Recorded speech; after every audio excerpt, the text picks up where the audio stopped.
Sir sir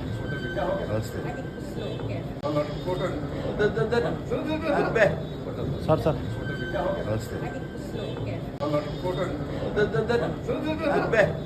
sir sir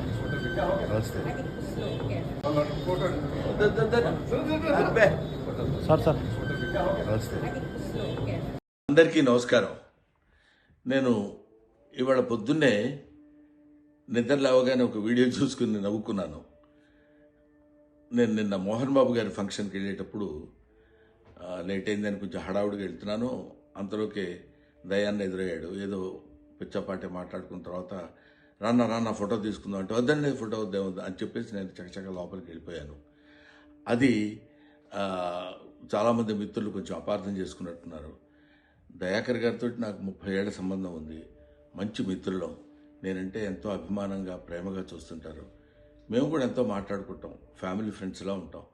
అటువంటిది సరదాగా ఆయనతో నాకున్న చనువుతోటి నేను ఉండండి అని చెప్పేసి చేయిలా తోసి వెళ్ళిపోతే దాన్ని నేను ఆయన ఏదో కావాలని తోసినట్టు ఏదో ఒక రకమైనటువంటి మిస్అండర్స్టాండ్ తోటి మిత్రులు, మీడియా మిత్రులు అలాగే దాన్ని అపార్థం చేసుకున్నారు.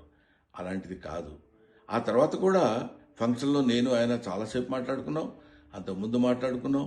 ఫంక్షన్ అయిపోయిన తర్వాత కూడా మేము మాట్లాడుకున్నాం. కానీ ఇది పొద్దునే చూడగానే ఆయన నేను చూసుకొని నవ్వుకున్నాం కూడా. ఇది చూడడానికి మిత్రమా ఇట్లాగా అనుకున్నారు అన్న ఇట్లాదే దీన్ని మిస్అండర్స్టాండ్ చేసుకున్నారని ఆయన అంటే నేను కూడా ఎంతో అయ్యో ఇదేంటి ఇలా జరిగిందని ఆయన్ని ఎక్కడ అపార్థం చేసుకుంటారో అని అలాంటిది కాదు అని చెప్పడానికి క్లారిటీ ఇవ్వడానికి మాత్రం మీ అందరికీ ఫోన్ చేసి చెప్తున్నాను. దయచేసి అలాంటిదేం లేదు, మిస్అండర్స్టాండ్ చేసుకోవద్దు. ఇన్ని సంవత్సరాలుగా ఆయనకి మాకున్న అనుబంధంతో మేము ఇద్దరం సరదాగా అలా మాట్లాడుకున్నాం తప్ప వేరే విధంగా కాదు. నమస్తే.